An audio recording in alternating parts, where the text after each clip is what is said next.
नमस्कार my dear friends. जैसे कि मैंने कहा कि रोज रहता आपको कुछ प्यारी सी बात आपसे करता रहूँगा। आइए एक ऐसी बात आज आपसे करते हैं, एक ऐसी कहानी आपके साथ शेयर करता हूँ जो आपको लगेगा कि कहीं ना कहीं आपके आसपास ही घटित हो रही है। एक बार की बात थी कि सूरज जो है अपनी पत्नी के ऊपर चीख रहा था कि क्या अभी भगवान अपने खर्चों पर थोड़ा कंट्रोल करो। हम इतना कमाते हैं, उसके बाद भी महीने के अंत में दो पैसा नहीं बचता है। और सामानों के लेकर के, चीज़ों के लेकर के खिचखिच होना शुरू हो जाती है। पहले भी तो ये स्थितियाँ थी, पहले हम लोग बचत तक कर लेते थे, मेरी कोई कमाई कम तो हुई नहीं है, लेकिन उसके बाद भी दो पैसा नहीं बच पा रहा है। कभी अगर किसी तरीके की कोई प्रॉब्लम आ गई, अचानक कोई खर्च आ गया, तो उस समय क्या करेंगे हम। ये बात तो सुन के अच्छा इस महंगाई में तुम बचत की बात करते हो, इस महंगाई में कहीं बचत हो सकती है। अरे किसी तरह घर चलाना मुश्किल है, तुम बचत की बात करते हो, बचत कहाँ से कर लें। महंगाई का क्या आलम है तुम देख रहे हो। ये झिकझिक चली रही थी, लेकिन नीचे बैठे हुए ईश्वर चंद जी, उनकी पत्नी निर्मला ये बात आराम से सुन रहे थे। अचानक जो है ईश्वर चंद जी ने निर्मला से कहा कि जाओ ये ऊपर दे करके आओ।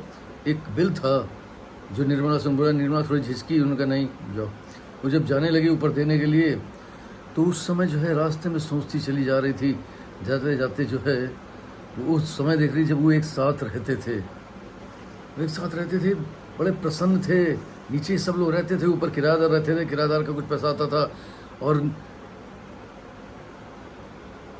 ईश्वर चंद जी को भी जो है कुछ पेंशन आती थी, और वो मिला जुल के बहुत अच्छे से खर्चा चलता। ईश्वर चंद जी दिन भर अपने पोतों में मस्त रहते थे, और लोगों से कहते भी थे आर पड़ोस कि अरे मेरे बच्चों ने सब संभाल रखा है, कोई दिक्कत नहीं है। और ये जब कहते थे तो वो लोग, जो सूरज और उनकी पत्नी जो है वो बहुत ज़्यादा, सुनीता बहुत ज़्यादा खुश होती थी।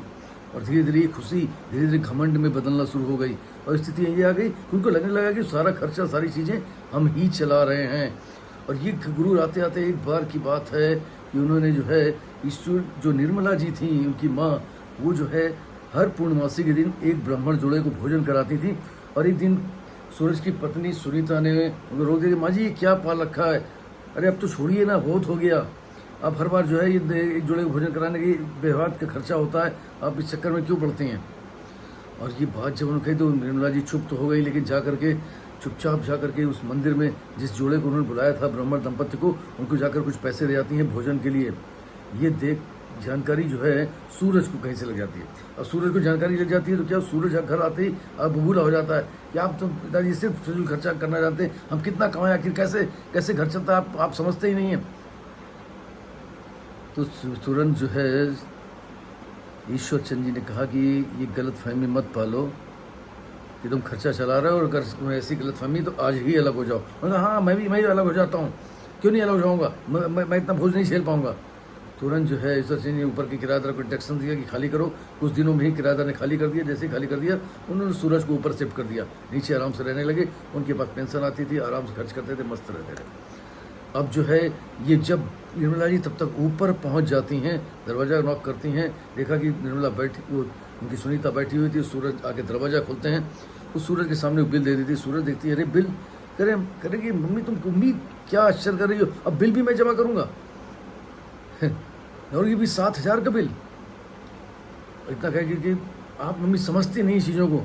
उन्होंने कहा कि बेटा ये बिल तुम्हारा ही है, तुमको पता होना चाहिए कि अलग अलग सब मीटर लगे हुए हैं, ये ऊपर का बिल है और नीचे का जो बिल था वो मैं दे चुकी हूँ, और इसको जल्दी जमा कर देना, समय पिछली बार की तरीके समय के बाद मत जमा करना, दिक्कतें आती हैं। उनको कैसा हो सकता मम्मी, ये जो है मेरे 7,000 का बिल कैसे आ सकता है, तुम लोग जरूर कुछ इसमें गड़बड़ कर रहे होगे। उन्होंने कहा जो रात रात भर टेलीविज़न और एसी चलता है ना, तो बिल तो इतना आना ही आना है।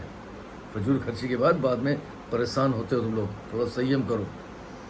अब जो है बिल को देखता है, परेशान हो जाता है, सोचता है कि कितनी प्रॉब्लम्स हैं। पहले हम कितने खुशहाल रहते थे, जब पापा मम्मी सब साथ रहते थे, मिला जुला किराया का भी कुछ पैसा आ जाता था, पापा की पेंशन थी, हम सब लोग मस्ती से रहते, कुछ बचत भी हो जाया करती थी। आज तो स्थितियाँ ये हैं कि लास्ट में झिकझिक होना शुरू हो जाती है। तुरंत जो है हाथ जोड़ करके वो बेटा कहता है कि पापा ऐसा करिए कि हम पहले तरीके एक साथ नहीं रह सकते हैं क्या। स्पष्ट मना कर दिया सोचन जी ने कि नहीं, हम एक साथ नहीं रह सकते, ये गलती मैं दोबारा नहीं दोहराऊंगा। वो गलतफहमी जो तुम्हारे अंदर आ गई थी, वो गुरूर जो तुम्हारे अंदर आ गया था, वो दोबारा तुम्हारे अंदर ना पनपे, इसलिए गलतफहमी को मैं नहीं दोहराऊंगा। आप इस अपने परिवार को संभालना और उसे चलाना सीखिए। दोस्तों बहुत आया घरों में हम जो है माँ बाप को एक बोझ समझने लगते हैं, जबकि हम महसूस ही नहीं कर पाते कि कहीं ना कहीं उनके कारण ही हम हैं। और इस गलतफहमी, इस गुरूर, इस घमंड में हम बहुत कुछ कह जाते हैं, उनको कह जाते हैं जिनके कारण आज हमारा अस्तित्व है।